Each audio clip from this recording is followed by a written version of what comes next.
நீங்கள் பார்த்து கொண்டிருப்பது தமிழ்நாடு டுடே செய்திகள்.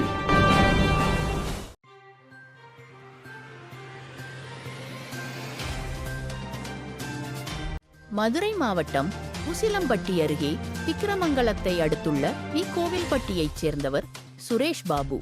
லாரி, டாடா ஏசி உள்ளிட்ட வாகனங்களுக்கு பகுதி நேர டிரைவராக பணியாற்றி வருகிறார்.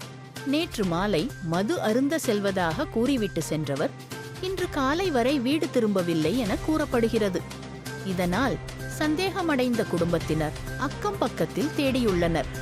இந்நிலையில் விக்கிரமங்கலம் உண்டாங்கல் மலை அருகில் உள்ள அரசு மதுபான கடை அருகில் பலத்த காயங்களுடன் சுரேஷ் பாபு படுகொலை செய்யப்பட்டு கிடந்ததைக் கண்ட உறவினர்கள் போலீசாருக்கு தகவல் கொடுத்தனர்.